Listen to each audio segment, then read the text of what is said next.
Opa, vamos começar aqui uma aulinha de MHS e ondas, né? Vamos citar alguns exemplos, falar das fórmulas, né? Vamos lá. Primeira coisa, né? MHS é um movimento de oscilação e periódico. Ou seja, ele é periódico, possui um período que é o inverso da frequência, né?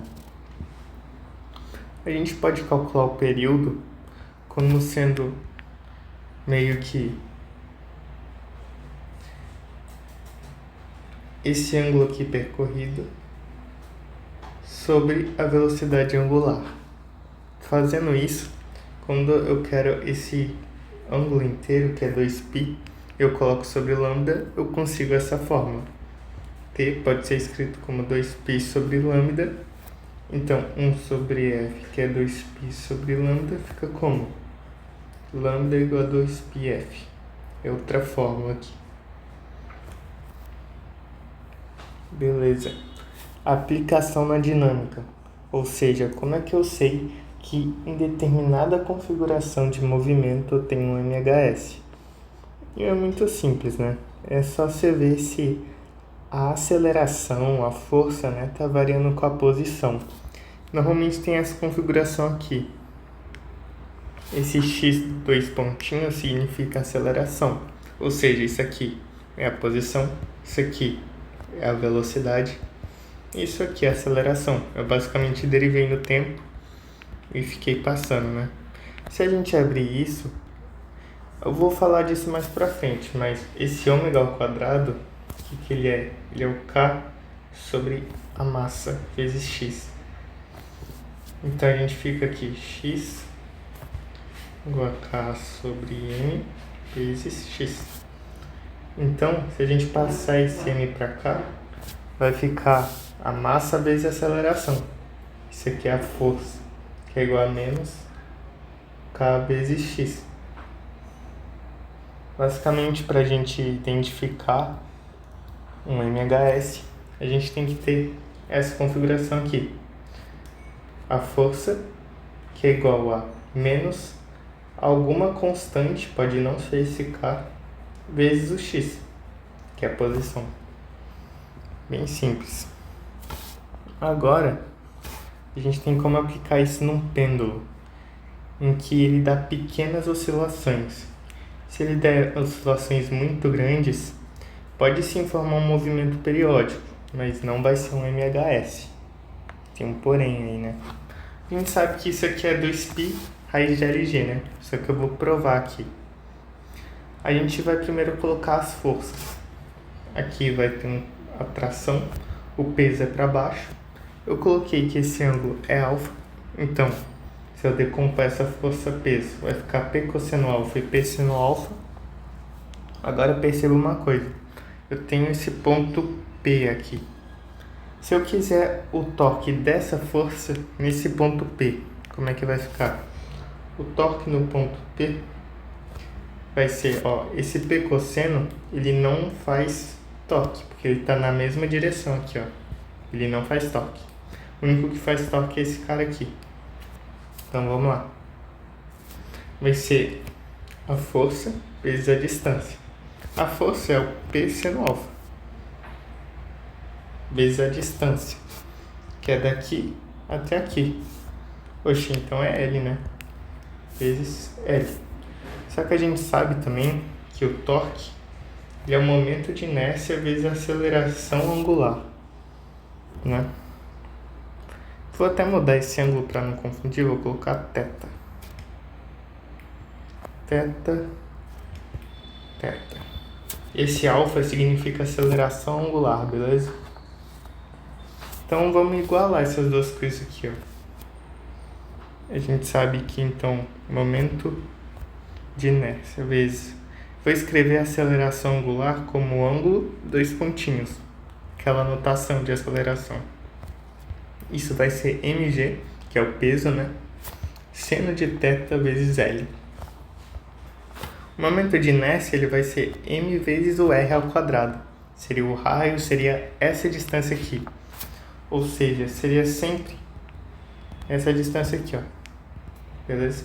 Então vai ser L ao quadrado vezes θ 2 pontos igual a mgl. Agora eu vou fazer uma aproximação. Lembra que eu falei que esse θ é pequeno? Se esse θ é pequeno, tem uma aproximação muito boa para ele. Que basicamente é quando a gente iguala esse θ. Ele é tão pequeno, veja que isso aqui é o círculo trigonométrico, né? E esse θ, ele é tão pequeno, mas tão pequeno, que o seno dele, ele é aproximadamente ele. Beleza? Aí vai ficar como esse seno de θ? Eu vou aproximar para o próprio θ. A gente corta esse L, corta esse M, fica θ 2 pontinhos igual a... Esse aqui é um menos, tá? Isso aqui é só convenção de sentido, tá? Eu coloco que o mais é pra cá, e como ele tá rodando pra cá, que é o menos.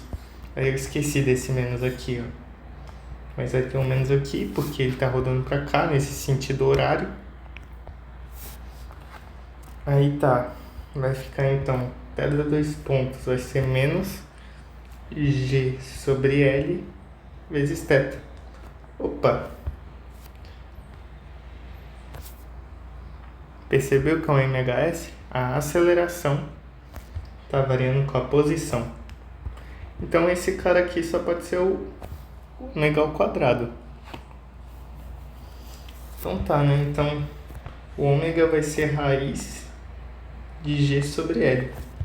Como o período é 2π sobre ômega, vai ficar 2π raiz de LG. Sacou? Daí que vem a fórmula. Agora, tem esse sistema massa-mola aqui, né? Que ele é mais simples de todos. Pra gente saber o período, né? A gente quer saber o período, vamos fazer força resultante. Em HS, cara, basicamente tu faz a força resultante e conservar a energia. Quando tu não consegue fazer por força, tu faz por energia. É sempre assim. Mas tá. A força resultante, ela vai ser menos kx. Tá apontando para esse sentido, eu convencionei que aqui é o mais e aqui é o menos. Então vai ser menos kx. Então mx 2 pontos, que é a aceleração, igual a menos kx. Então x 2 pontos é igual a menos k sobre mx. Mesma coisa. Esse aqui vira o ômega ao quadrado. Então, ômega ao quadrado é igual a k sobre m. Por que é o ômega ao quadrado, né? É por causa dessa fórmula aqui, ó. Que eu mostrei mais cedo.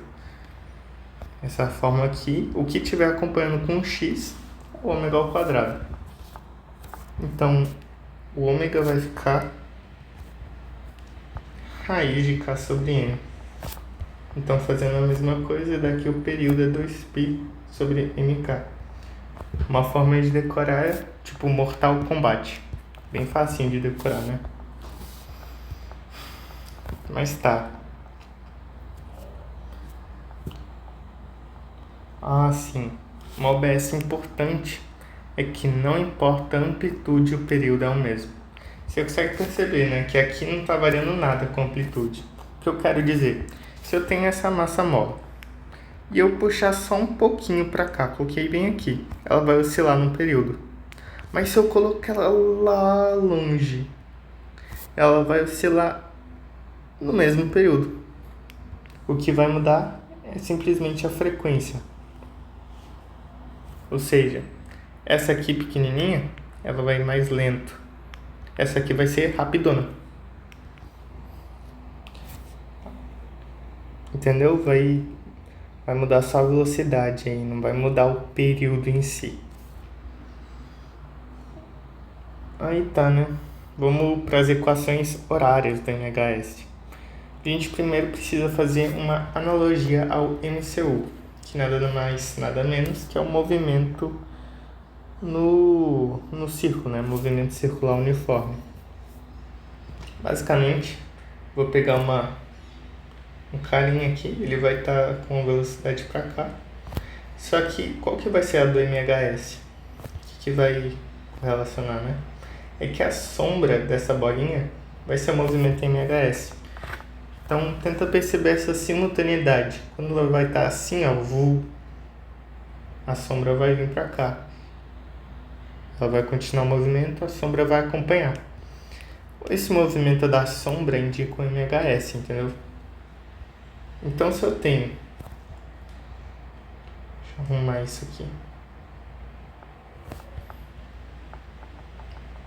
Se eu falo que isso aqui é um θ, não, melhor, um φ, e é um raio A, eu quero saber a distância desse cara, que é o centro, né? Aqui, como é que eu faço, né? Isso aqui é 90 graus. É muito simples, eu pego o x vai ser o A cosseno, vou colocar aqui, delta φ. Sacou? Então, se eu abrir isso, vai ficar o seguinte: x é igual a A cosseno de WT mais φ0. Só que eu vou considerar esse φ0, eu vou considerar que o cara começou bem aqui, ó. Então ele começou do zero, isso aqui é zero, vai ficar A cosseno. Tá. Para você chegar nas outras expressões é muito simples, é só você derivar. Então, se eu derivar isso aqui em relação ao tempo, como é que vai ficar? A posição derivada ao tempo é a velocidade. A derivada do cosseno é o menos seno. Eu tiro a constante, aí fica menos seno. Aí, pela regra da cadeia, eu tenho que derivar o de dentro, que vai ficar W. Sacou? Para eu achar a aceleração é a mesma coisa, eu derivo de novo. Aí vai ficar que a aceleração no tempo vai ser menos a derivada do seno, o cosseno, WT. Eu vou tirar esse W, né? Porque derivada de WT no tempo é igual ao W. Então, vou tirar esse W. Como eu já tenho W aqui, vai ficar um W ao quadrado. E é isso.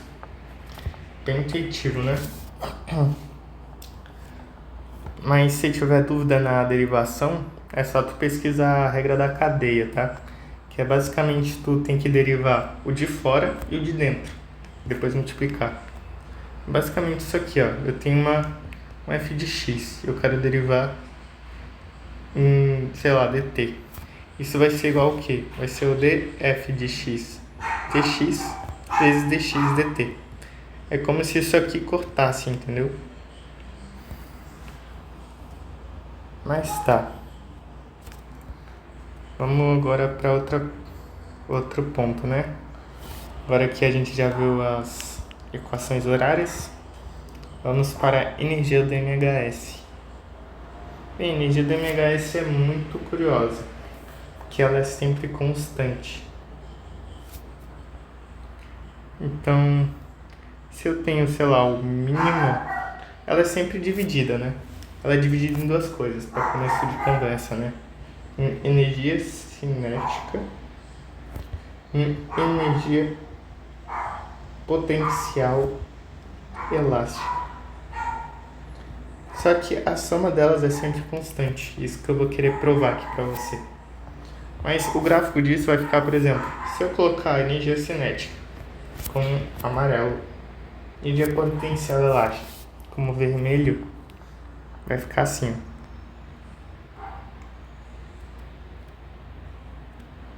Não, peraí, eu tenho que me esforçar agora. Esse desenho é difícil, mano. Já sei. Vou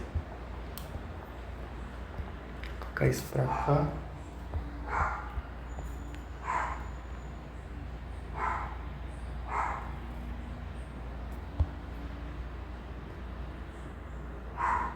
Eu acho que deu pra entender, né? Aí tá. Tá vendo que tem aqui o mínimo da energia cinética? A energia potencial serve para compensar isso. Quando tem o máximo da energia cinética, tem um mínimo da energia potencial e fica variando assim. Pô, como é que tá difícil, mano. Enfim, mas sempre tem uma constante, vamos dizer assim. a energia cinética, mas a energia potencial é uma constante. Eu vou provar aqui como calcular e vai ser literalmente isso aqui, ó. Energia cinética é mv ao quadrado sobre 2. Energia potencial kx ao quadrado sobre 2. Mas pelo que a gente viu, se você separar esse meio, velocidade pode ser escrita como menos WA seno de WT. Beleza? Isso ao quadrado. E o x ao quadrado, como pode ser escrito? WA cosseno θ, WT no caso. Isso tudo ao quadrado. Aí, beleza, né? Se a gente abrir isso aqui, vou colocar isso aqui mais organizado. A gente sabe que o W que a gente viu, né, o ômega, ele é K sobre M. Então, M vai ser K sobre ômega ao quadrado. Fechou? Então fica K sobre W ao quadrado vezes W ao quadrado, amplitude ao quadrado, seno ao quadrado de ômega t, mais K W ao quadrado. Ah, foi mal. Aqui a posição não tem o ômega, né? Foi mal. Não tem o ômega. Fica ômega ao quadrado, cosseno ao quadrado de t. Beleza. A gente vai cortar isso aqui. Isso aqui, ó. Tá vendo esse K ao quadrado? K ao quadrado, eles são comuns, né? Eu vou separar eles. K ao quadrado sobre 2. Mas seno ao quadrado mais cosseno ao quadrado é 1. Então esse é o resultado. Sacou? Esse vai ser sempre a soma das energias potencial e cinética, né? Em qualquer instante. Vai ser isso aí. Bem importante. Agora vamos para o exercício, né? Uma mola de massa desprevisível tem constante elástica K e comprimento L0 quando não esticada. A mola é suspensa verticalmente por uma das extremidades. Em outra extremidade é preso um corpo de massa M. Inicialmente, o corpo é mantido em repouso em uma posição tal que a força exercida pela mola seja nula. Então aqui tem um carinha segurando, né? Tem um mano segurando aqui para ela não cair. Aí ele vai soltar, né? Aqui fala. Em seguida, a massa M é abandonada com velocidade inicial nula. Expressando as forças dissipativas, o comprimento máximo L da mola será dado por... Então, o que ele está perguntando, esse L máximo, é a amplitude. Aí vamos tentar visualizar o que está acontecendo aqui, né? A mola, ela tá normal aqui. Aí a gente vai soltar ela. Então vamos supor que ela vai parar bem aqui, ó. Parar não, né? O L que ele quer vai ser isso até isso.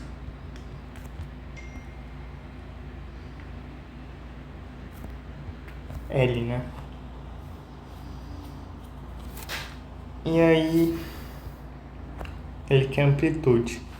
Você percebe o que está acontecendo? A gente vai soltar, ela vai cair, ela vai subir de novo.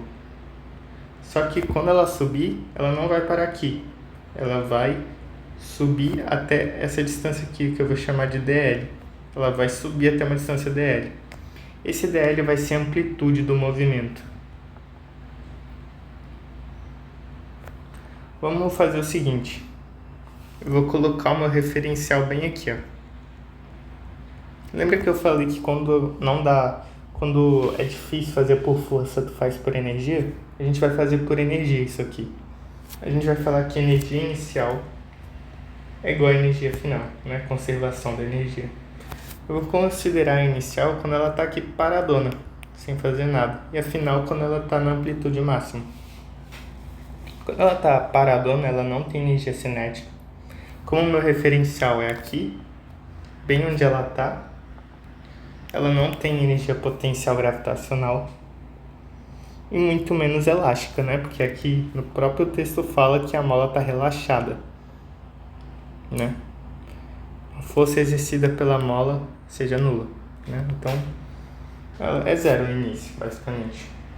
Mas depois, no final, quando alcança esse ΔL, como o meu referencial de energia potencial é aqui é o zero, para cá é positivo, para cá é negativo. Então, ficou com menos mg ΔL, mais, que mais? Como ela está na amplitude, lembra? Na amplitude, a velocidade é zero e a aceleração é máxima. No meio, a velocidade é máxima e a aceleração é zero. Então, por exemplo, eu tenho um sistema massa-mola aqui. Vamos supor que aqui, ó, pá.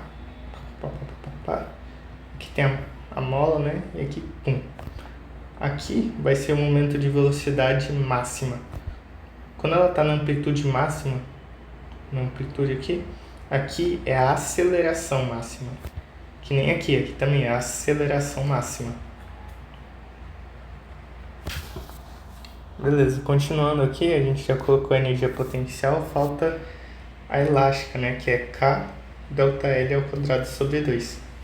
Passando isso aqui para o outro lado e cortando os ΔL, vai ficar mg igual a K ΔL sobre 2.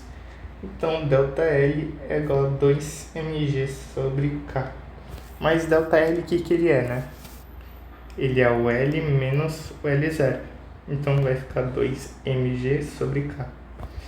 Então, o L vai ficar L0 mais 2mg sobre K. Que é a letra C. Pegou a ideia? Vamos lá. Próximo exercício. Deixa eu ver aqui. Não importa se está sob a ação da gravidade. Sim, esse é outro impacto, né? A gente já viu que não importa a amplitude, o período é o mesmo.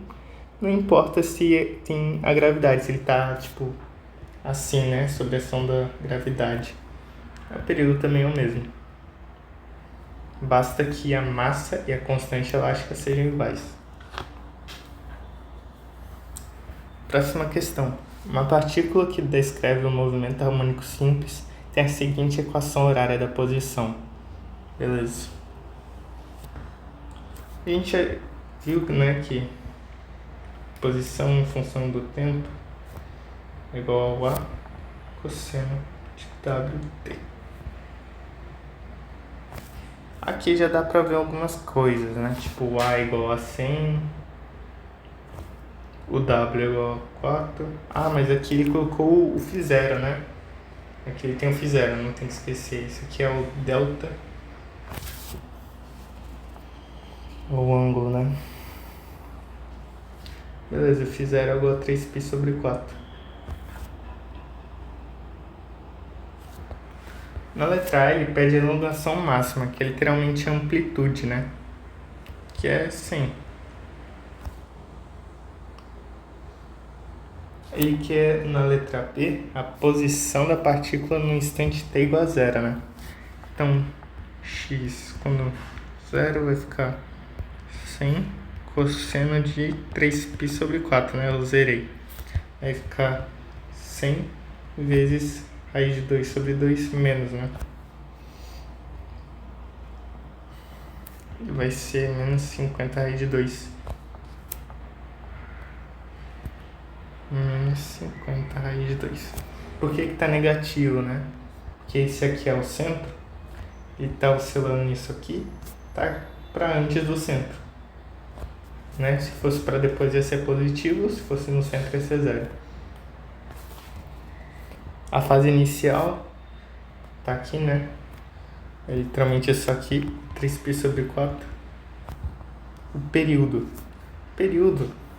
Como é que é? Ele é 2π. O período é 2π sobre lambda. É 2π sobre 4, que é π sobre 2. A frequência a gente sabe que é 1 sobre o período, que é 2 sobre π. Fechou? Bem facilzinho essa questão, né? Bem tranquilinha. Mas é só para tu decorar essas equações horárias aí. Agora a gente vai para uns exemplos de pêndulo e tal. Vamos lá. Beber uma água aqui rapidão.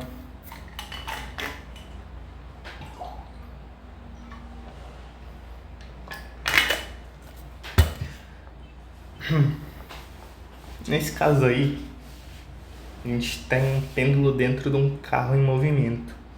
Esse carro está com aceleração constante para a direita. O que vai acontecer aqui, né?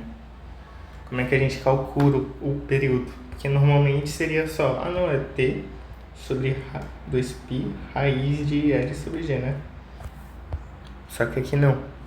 Vamos colocar as forças primeiro, né?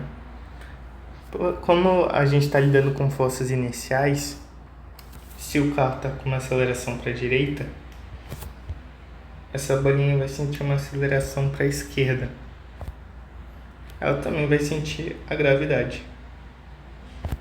Se a gente colocar isso num diagrama vetorial, vai ficar assim, ó, gravidade e aceleração. O que a gente tem que fazer? A gente tem que fazer a gravidade efetiva. Para isso a gente colocar nessa forma, que vai ser 2π raiz de L sobre G efetivo. Fechou?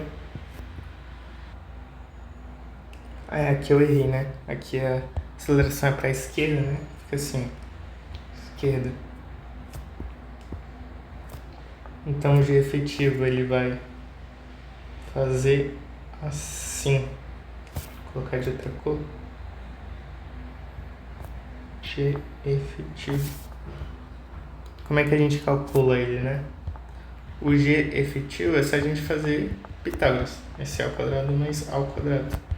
Então o G efetivo vai ser raiz de A ao quadrado mais G ao quadrado. Então como é que fica o nosso período? 2π sobre raiz de L sobre raiz de A ao quadrado mais G ao quadrado. Fechou? Agora o próximo caso, que é quando ele está inclinado, né? Não muda muita coisa, mas tem que se atentar a alguma coisa, com um detalhe importante, né? Aqui eu coloquei liberado. Por que eu coloquei liberado, né? Porque eu quero saber a aceleração do carrinho. Quando eu coloco liberado, eu sei que a única aceleração dele é a gravitacional. Então, fazendo a aceleração do carrinho aqui fora, né? Tem gravidade, eu vou decompor ela. A aceleração que vai atuar no carrinho é assim, ó. Decompor, isso aqui vai ser alfa, né? Isso aqui é G cosseno alfa e G seno alfa. E aí, como é que a bolinha vai sentir isso? A gente pode transcrever essa situação, né, para ficar bem mais simples, no primeiro caso.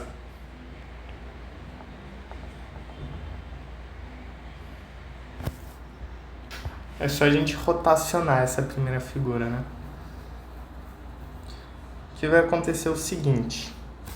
Se a gente rotacionar, percebe que o G cosseno está aqui, está apontando para o chão do carrinho? Vai ser aqui, ó, o G cosseno. E agora esse G seno vai ser o que vai impactar, ou foi mal. Aqui tem gravidade G. O que vai impactar mesmo não vai ser esse G cosseno. A gente meio que desconsidera ele. Por quê? Porque o que realmente vai importar é o G seno θ. Porque é o que está influenciando essa bolinha aqui. Ou seja, se eu estou acelerando o carrinho para essa direção, estou fazendo com que essa bolinha vá para essa direção. Com que aceleração? O G seno θ. Então eu vou escrever aqui, né? G seno θ.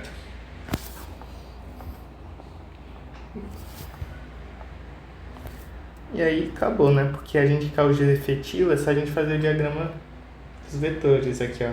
Tem o G aqui, ó. E tem o G seno θ. A técnica é tipo, coloca primeiro o vetor, aí o segundo você tem que colocar a bundinha aqui, ó, tipo, a setinha e a bundinha da setinha. Aí tu faz o resultante assim. Fechou? Esse é o G efetivo.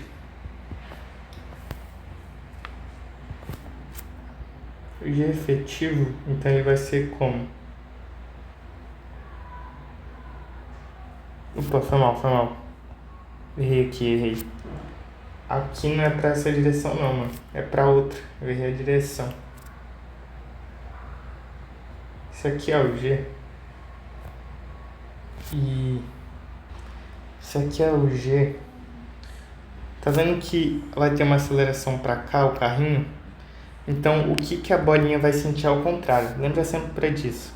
Se o carrinho tá acelerando para uma direção, o que tá dentro dele é para outra. Finge que é literalmente como se estivesse num carro. Você tá num carro e acelera. O carro tá indo para frente e tu quer ir para trás, entende? Então, se o G-seno alfa tá indo para essa direção, então ele na real, na referencial da bolinha, né, é para cá. O que falta? Falta o outro para completar aqui, ó. Esse é o nosso G efetivo. Só fazer outro Pitágoras. Vai ser G ao quadrado, aí G ao quadrado, menos G ao quadrado, seno ao quadrado de alfa. Então, G efetivo, se a gente colocar esse G ao quadrado em evidência, vai ficar 1 seno ao quadrado de alfa. Isso aqui é cosseno ao quadrado de alfa. Então, tudo vai dar G cosseno alfa. Então, período vai ficar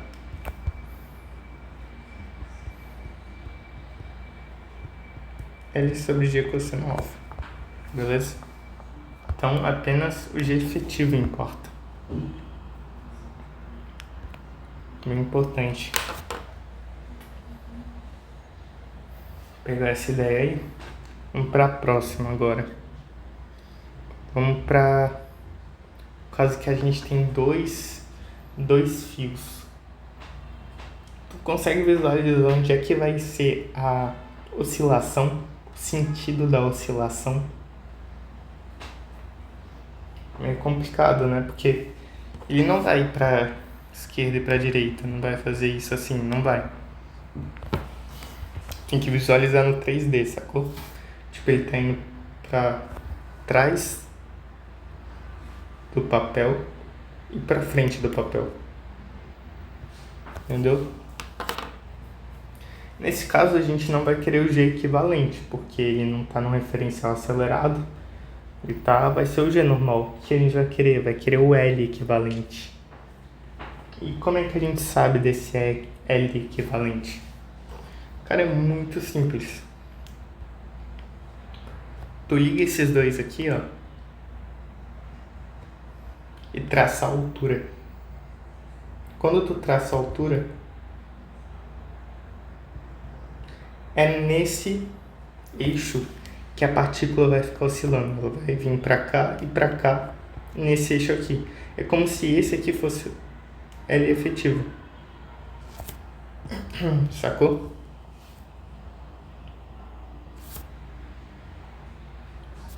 E um detalhe que eu esqueci de falar aqui, né? Mas que eu considerei isso aqui perpendicular. Esses caras aqui, finge que isso aqui é um ângulo reto, beleza? Tá feião, mas finge que é um ângulo reto. Tá?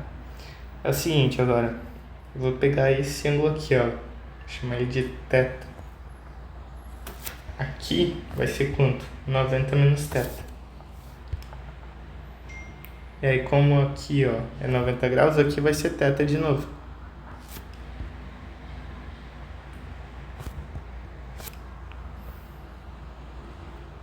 O que a gente consegue fazer com isso, né? A gente consegue saber que, olhando para esse triângulo aqui, cosseno de θ é L efetivo sobre L2, e o seno de θ, olhando para esse ângulo aqui, é L efetivo sobre L1. Então, usando a relação fundamental, a gente sabe que ele é quadrado. sobre L2 ao quadrado mais L efetivo ao quadrado sobre L1 ao quadrado igual a 1. Logo, L efetivo ao quadrado vai ser igual a L2 L1 tudo ao quadrado, L2 ao quadrado mais L1 ao quadrado. Se eu chamar isso aqui de D, você concorda que isso tudo vai ser L2 L1 D ao quadrado? Então, L efetivo vai ser L1 L2 sobre D. Então, quando a gente coloca no período, fica 2π raiz de L efetivo. Quanto é que é L efetivo? L1 L2 sobre G D. Sacou esse raciocínio? Quando tem essa associação de linhas, né? Beleza, continuando, a gente tem aqui a associação de molas. Quando elas estão em série, como é que a gente sabe o K equivalente? Tipo, eu quero transformar isso numa mola equivalente. É basicamente fazer que nem os capacitores, né? K1 mais um K2 mais um Kn, considerando que elas têm diferentes constantes elásticas, né? Aqui também. Aqui, quando elas estão em paralelo, vai ficar o somatório, né? Eu vou simplesmente escrever aqui. Fechou? Isso aqui, decorar de boa. Agora a gente tem essa associação aqui, né? 2 molas de massa M. Finge que eu puxei um pouquinho essa aqui e soltei. E elas começaram a oscilar entre si. E eu quero saber o período. Como é que eu sei o período?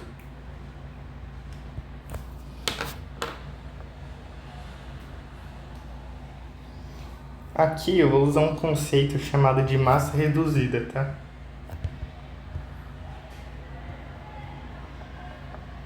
Se tu quiser entender melhor, tu pesquisa. Tem um cara muito bom que fala disso, que é o Fisicadu. Mas basicamente, quando eu só tenho forças internas, nesse caso que seria a força elástica, eu posso usar esse conceito. O que é esse conceito de massa reduzida? Tá vendo que os dois vão começar a mover adoidadamente? A massa reduzida me permite fixar um e ver o movimento do outro. Mas ora, se eu fixar esse cara, por exemplo, isso aqui vai ser o que a gente já sabe fazer, certo? O cara só vai voltar aí na parede. Mas o que é essa massa reduzida? Como é que eu uso ela, né? Basicamente, se eu fixo esse cara, eu chamo esse cara dessa letra aí que eu esqueci o nome. Fixei, esse cara mudou de massa. Esse cara não tem mais essa massa, tem agora isso. E essa massa é simplesmente M1 vezes M2, M1 mais M2. Nesse caso vai ser M sobre 2, né? Então, acabou. Se eu fixo esse cara agora tem massa reduzida, o período é 2π raiz de massa reduzida K, que é 2π sobre M sobre 2K. 2K. Tá aí. Um conceito bem forte. Se quiser entender melhor, tá aí a aula, bem boa. Mas, é isso.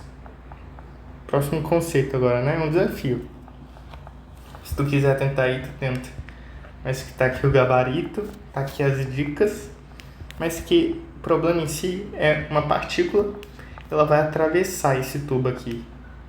Esse tubo tá dentro de um planeta. E ela vai atravessar e vai rolar um MHS. E eu queria saber o período desse MHS.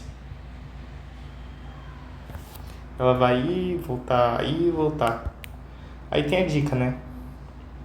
Faça a força resultante e tente notar porque ela varia com a distância. Porque a gente tem aquele negócio que, né, que x 2 pontos é igual a menos alguma constante, posição. Segunda dica é a massa do planeta reduz. O que eu quero dizer com isso? Quando ele está aqui fora, a massa é M. Quando ele está aqui, a massa é M1, sei lá. Quando ele está aqui, a massa M2. Fica meio que diminuindo, porque a atração entre eles depende desse Mzão. E esse Mzão fica diminuindo à medida que ele se aproxima. Aí que tá, como é que eu calculo essa diminuição, né? Falando que a densidade é constante. Lembra? A densidade é massa sobre volume. Sabendo que isso é constante, esse raio eu posso chamar de... Isso aqui é x, isso aqui é θ.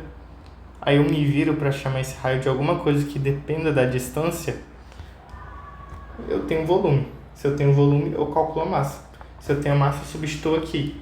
Isso aqui é o que? A força resultante. Resumindo, é assim que se faz a questão, né? Mas é só um desafio. Tá aqui o gabarito. Vai ficar 2π, o Rzão, que é o R total,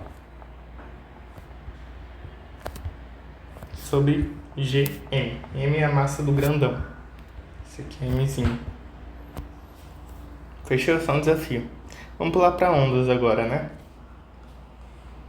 Tem várias ideias de MHS que eu pulei, né? Mas como tá meio apressado, bora para ondas. Porque MHS é um assunto muito vasto, tá ligado? Tem muito detalhezinho. Mas eu acho que eu consegui destacar os pontos mais importantes, assim. Contextualizando, né? Ondas. Ondas nada mais que um sinal capaz de transportar energia e quantidade de movimento, mas sem transportar matéria. Interessante, né?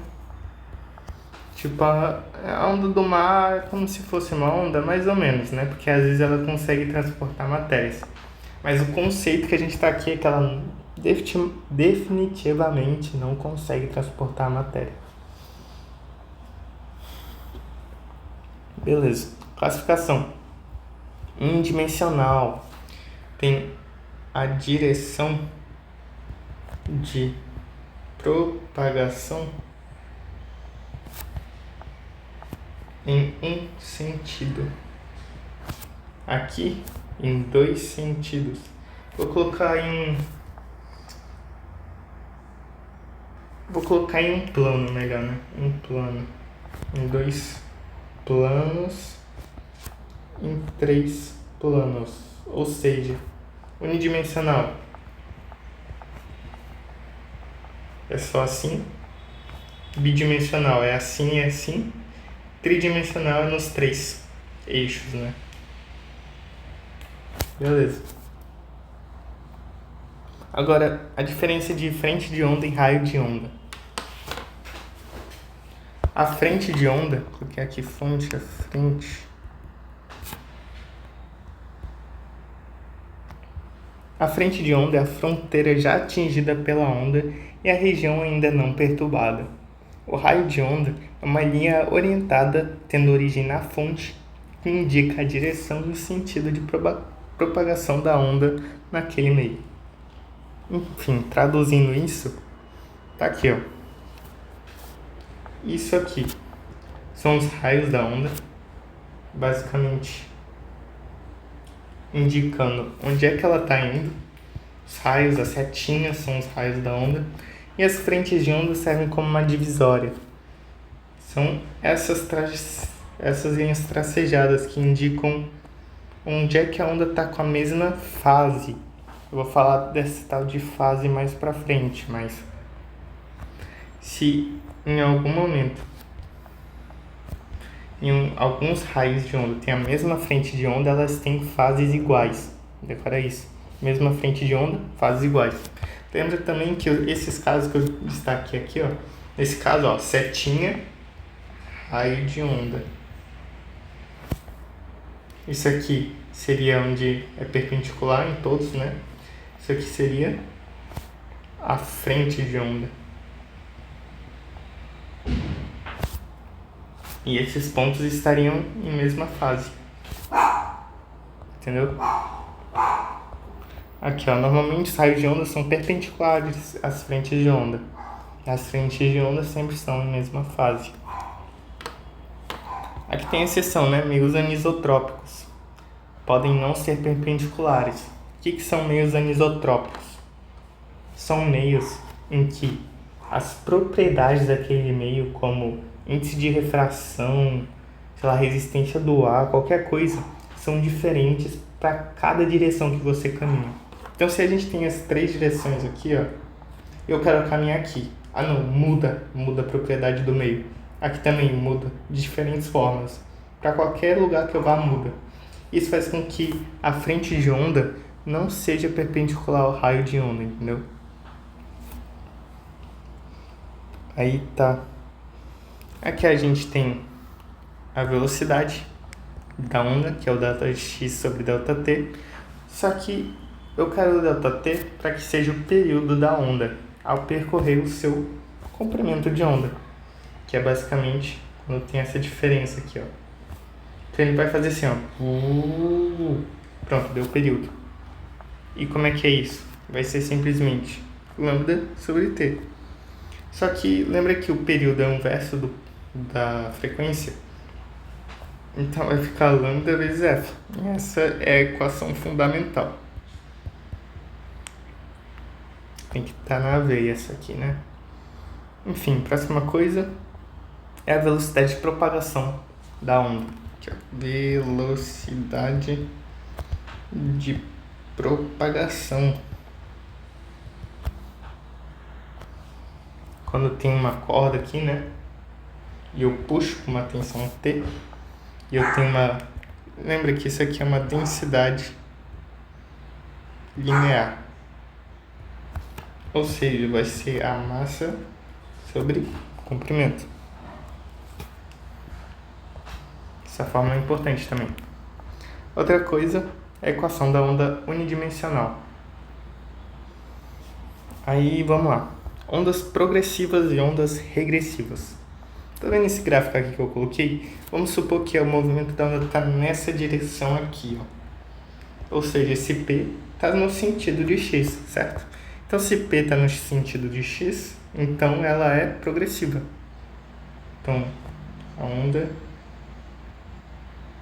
percorre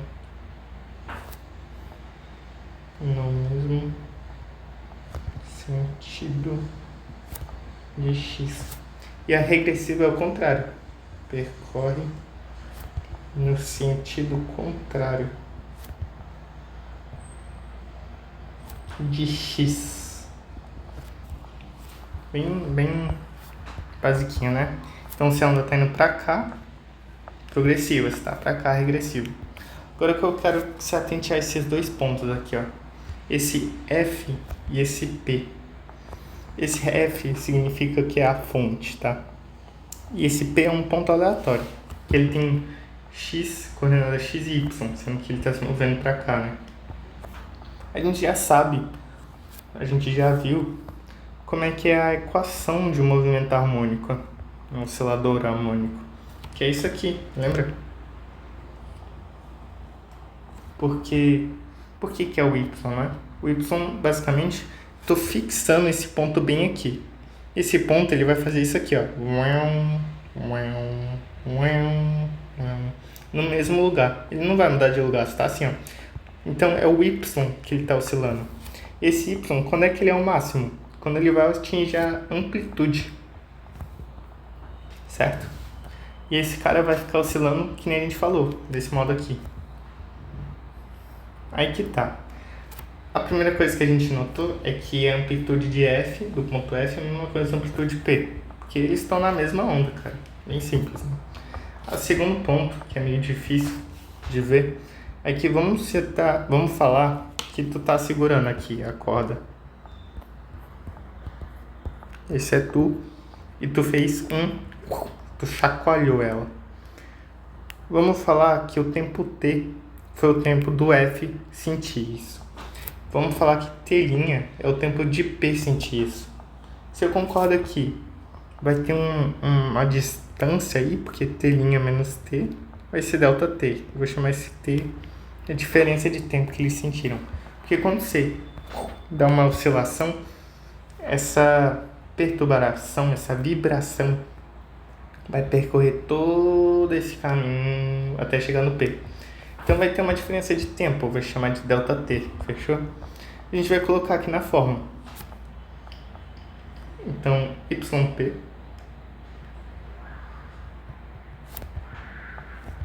chamar aqui de A, para não confundir, cosseno de W. Aí se a gente isolar o T' aqui, fica T' igual a DT mais T. DT mais T. Isso mais zero. Então se eu colocar, se eu abrir isso aqui, ó, vai ficar como? Vai ficar A cosseno de WT mais... Pera aí, eu errei. Deixa eu ver que eu errei aqui. Ah, beleza. Tipo aqui, ó. Eu vou falar que tem um ΔT pro pulso, que nem eu falei, pra vibração e daqui pra cá. Então, vai ficar que o ΔT, ele é o T sentido por F, menos o T sentido por P, vai ser o ΔT, beleza? Aí então, se eu substituir aqui, vai ser T' igual a T menos ΔT. Ah, agora sim. ΔT menos WΔT. É que tá. Aqui a gente tava... O que é esse T aqui no caso? Esse T nada mais nada menos que é uma variável em qualquer sentido, qualquer segundo assim, né, que eu queira. Esse ΔT é a variação. Se eu tenho a variação, a gente sabe que V é igual a ΔX sobre ΔT. Colocando aqui vai ficar A cosseno de T menos...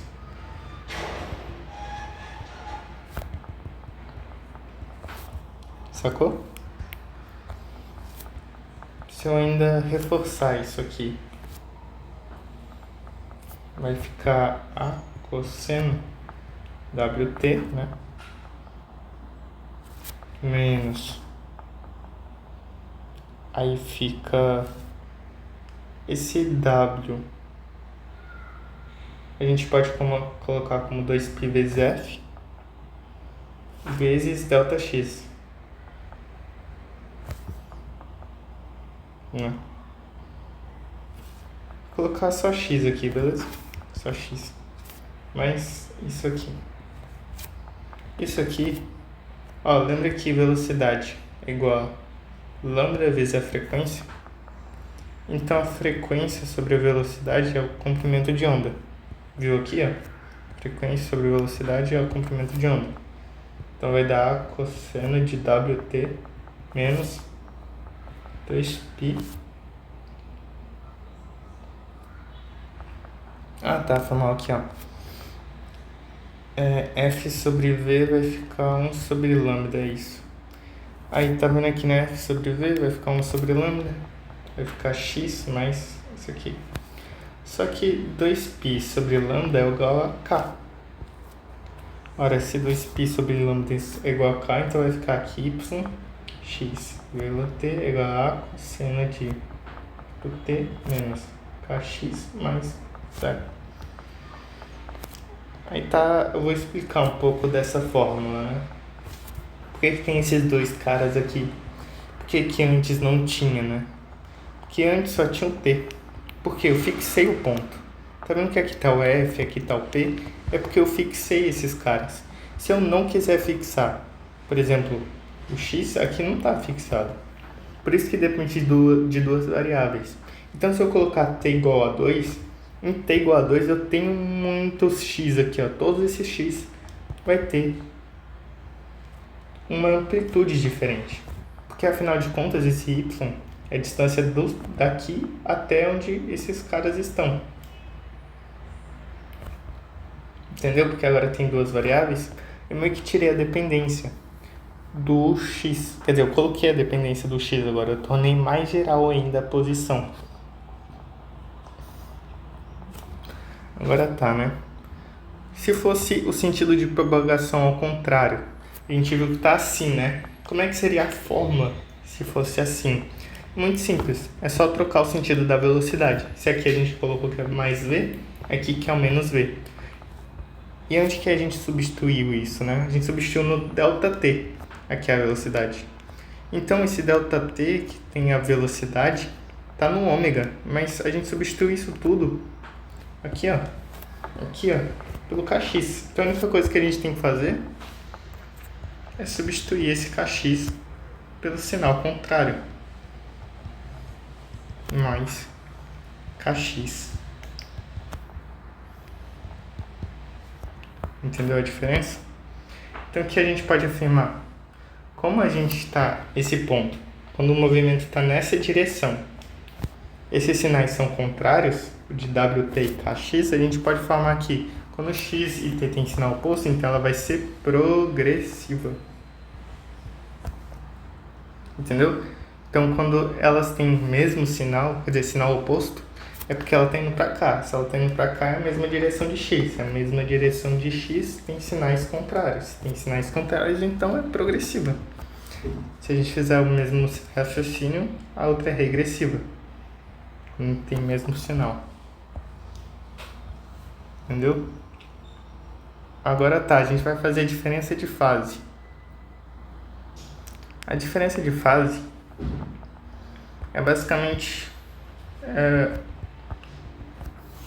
Φ2 menos Φ1, né? Acho que essa letra é Φ, não lembro agora.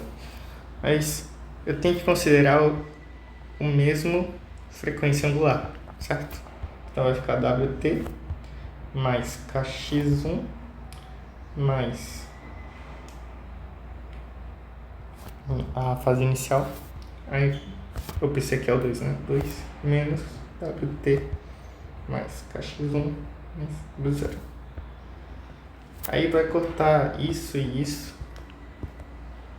A gente fica que a diferença de fase vai ser 2π sobre lambda. Estou substituindo o K aqui, tá? Coloquei o K em evidência e substituí por 2π sobre lambda x2 menos x1. Vou colocar ΔX. Essa é a fórmula. Aí, lembra que eu falei que estão em fase, diferença de fase? Quando eles têm a mesma fase é porque esse ΔΦ, né? Ele é um múltiplo par de 2π. Então, se a gente substituir aqui, 2πn igual a 2π lambda vezes ΔX, a gente vai saber que ΔX vai ser meio que um múltiplo do comprimento de ângulo, sabendo que n igual a 1, 2, 3, 4, até quando for, né? Então tá, a gente sabe que quando eles têm a mesma fase, a diferença de fase é um múltiplo de 2π. E a consequência disso, que a gente acabou de ver, é que a diferença de caminho, isso aqui é a diferença de caminho, tá? A diferença de caminho é um múltiplo de lambda. Agora para esse mano aqui, ó,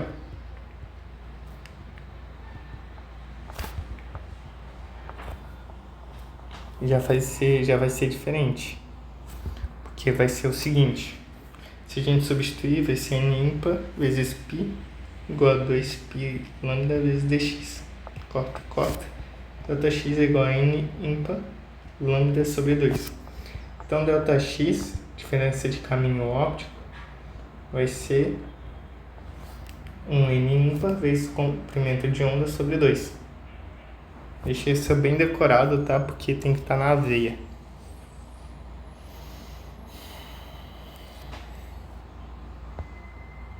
Próximo tema, né? Fenômenos ondulatórios. Acho que é o último já. Reflexão e transmissão de ondas. A gente tem aqui dois casos. Quando esse cara aqui tem uma densidade maior do que esse e quando esse cara aqui tem uma densidade menor do que o outro. Quando esse cara aqui que tem a amplitude incidente, o AI é o... Deixa eu colocar num lugar melhor, né? Incidente, o AR é o refletido e o AT é o transmitido. Fechou? Então, por exemplo, se eu tenho uma fonte e ela tá... Isso aqui é uma corda, tá? E essa corda tem uma densidade maior do que a outra. O que vai acontecer? Ela vai refletir e transmitir. Só que a refletida ela vai ter a mesma fase. O que eu quero dizer com a mesma fase? Ela vai ter o mesmo sinal da amplitude, ou seja, a mesma direção da amplitude. E lembra, é só a amplitude refletida que pode virar. Porque nesse sentido, ela não virou agora, né? Mas ela é a única que tem essa opção de virar. A transmitida não tem como virar. Aqui, ó, por exemplo, aqui. Que aqui tem uma densidade menor e aqui uma maior. A incidente, ela veio, como aqui é maior, ela voltou. A transmitida é sempre a mesma amplitude. Aí, para calcular essas amplitudes, estão aqui as fórmulas. Lembra que eu falei que só a refletida pode meio que o sinal contrário aqui, ó, pode ser o contrário? Bem, se ela só pode ser o contrário, quer dizer o quê? Quer dizer que isso aqui pode ser negativo. Eu decorei assim essas fórmulas, tá? Se isso aqui pode ser negativo, quer dizer que ela troca, né? Porque, por exemplo, vamos supor que isso aqui é negativo. A amplitude também vai ser negativa. Se a amplitude é negativa, ela fica para baixo. E a única que pode fazer isso é a refletida. Por isso que eu decorei, assim, sabe? Provar isso aqui é muito demorado. E embaixo vai ficar um mais o outro. Já a transmitida, como não pode trocar assim a amplitude, ela não vai ter esse menos.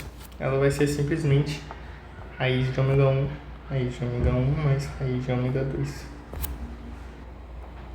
Beleza? Decora essas fórmulas aqui, ó. Bem importante também. Lembra que a única que pode inverter de amplitude é a refletida e a transmitida é sempre positiva. Ou negativa, depende da incidente. Lembra de multiplicar pela incidente. Aqui tá aqui. E é isso aí, mano. Acho que eu completei tudo aqui. Você pediu. E boa prova aí, mano.